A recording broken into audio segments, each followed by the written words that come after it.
I'm never getting over this feeling I can't lose. Moments of desire and something comes back. I'm Aaron Hallett. I write original Christian rock. I have to set myself up here to record. I just grabbed this guitar, sat down and turned on the camera. Well, that's remarkably in tune for hanging on the wall for a few days. I hummed a melody into my phone just a little bit earlier. I'm gonna use that. I just listened to it again. I think I'm starting on a C sharp. And I also wanted to do like an acoustic tapping riff today, so I'm just gonna put those two things together.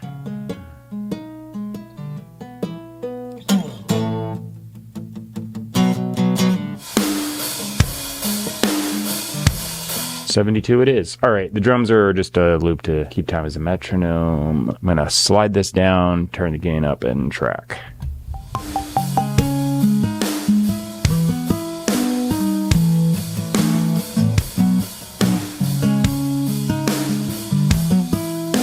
Put on a preset I had saved a while ago for some acoustic lead thing I did. So I'm going to put this on 0 for the panning because I want to try something. I'm going to put this on loop. This is going to be slightly annoying for a second.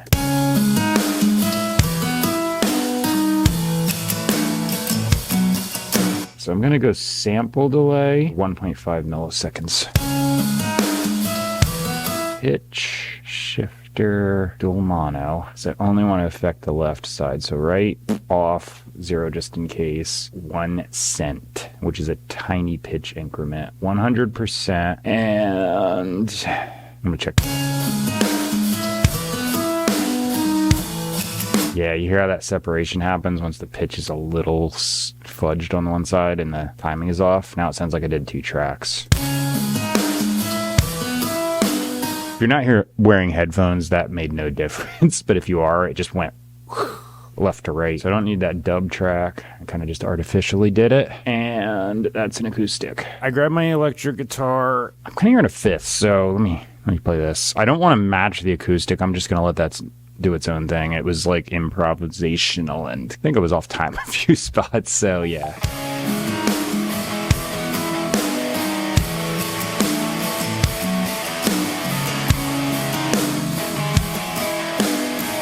Okay, the fifth in the verse sounds freaking awesome. At the end of the song, with that compressor on, I think it's my guitar strap slapping against the plastic because I heard it when I was done. I'm leaving that in.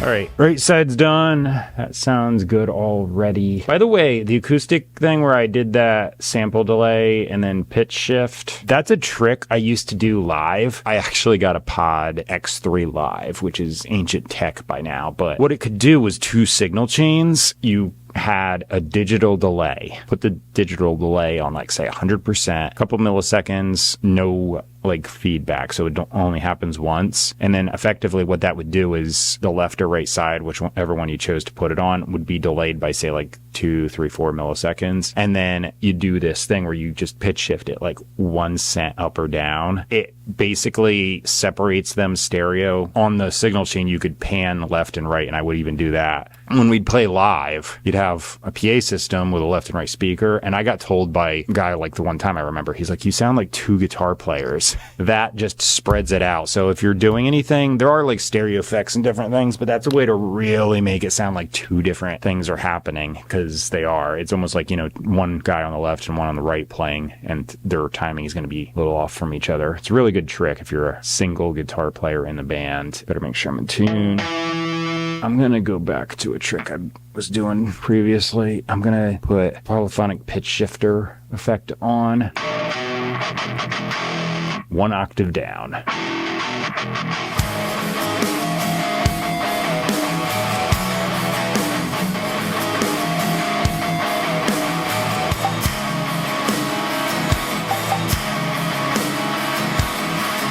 am going to turn those drop octaves down because they're just reinforcement. And then the next thing is going to be some cleans.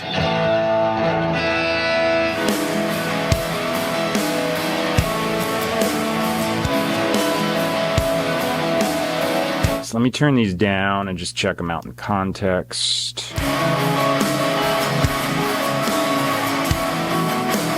Cleans always sound like a synth to me, just because of all the effects. So E major stuff on this part.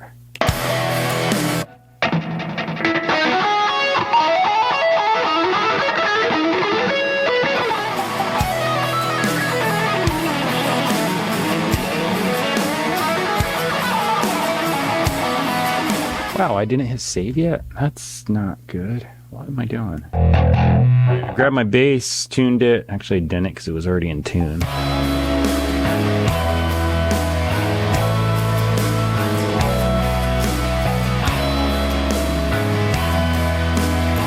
Bass guitar done. Really quick, I'm gonna throw on... It's just root note of the thing I'm doing in the chorus, and this is just more sound reinforcement.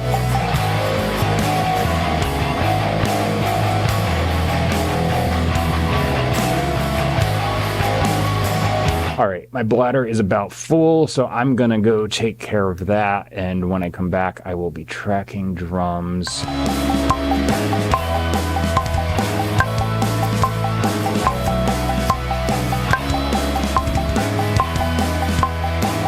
Test. Okay, microphone on. I've got lyrics here. Stretch.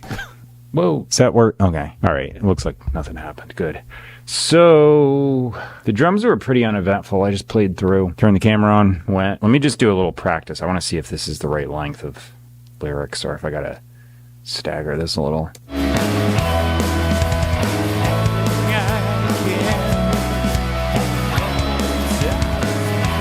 So I actually had too many lyrics, but it works out if I kind of double time at a certain spot. I end up with 3 lines left to do a pre-chorus.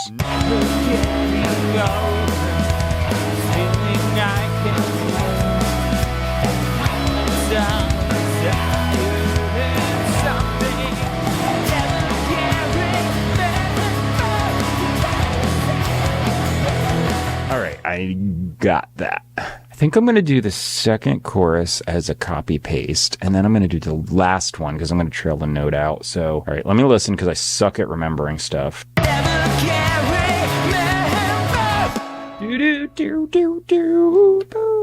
That's exactly it. I'll do that.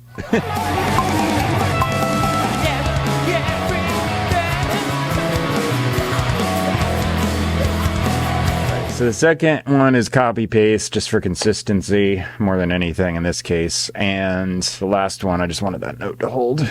So that's done. I'm going to get my monitors back up. Okay, so the lyrics I put down are going to be copy pasted to the bottom of the description box if you want to understand what the heck I'm saying when I get up there in range and yell and stuff. The middle of my description box has where you can find me online, purchase and stream my music. It's a big paragraph. It just has places listed that I'm available online, supposedly according to the place that I use for distribution. Then the top thing is a link. I say it's Christian rock in the beginning. I don't really go on about it. I just say that's there. It's really good teaching. You know, come check it out type stuff. I do that because I see a lot of stuff online that's just way off base. A lot of subjective teaching, which means they're importing some kind of extra thing and then skewing the meaning by importing that. So that could be denominational, traditional, or a bunch of other stuff. And there's a lot of text out of context too. I see that. Text out of context is error. So, you know, this teaching is really objective teaching. It's just diving into the translation and grammar from the original languages, which just super helps and clears up so many things right off the get-go. There's historical context. There's bird's eye view of the whole thing. They actually do text in context, which is a nice breath of fresh air, and it's just teaching without anything else added on to it. So if you want to check it out, it's there as a resource. I keep making these videos just showing my process, so I kind of like do things different over time and, you know, keep modifying things. I have a template. Every time I put out an album, I kind of modify a few things, shift it around for fun, and then just do a batch of songs with those sounds. Current iteration is, you know, what you're hearing now. When I get done and put out an album, it'll change again. So that's it. I just kind of come out here every day and do this. I kind of have the mindset that even if I come out here and a song doesn't come out that great, it's not a big deal because I'm just getting practice in. I'm just like having you along for the ride with the video essentially. So sometimes I come out with a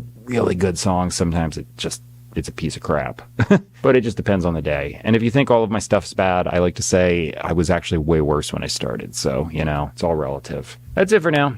See you later. Thanks for watching. Subscribe and that sort of stuff. The final version's coming up and you can see me playing all the parts minus these overdubs because I just stopped doing that. My computer wants to die when I throw all the parts on. So I was like, I'm just going to restrict it to the main left and right guitar, bass, drums, and vocals. See you later. Thanks for watching. Bye.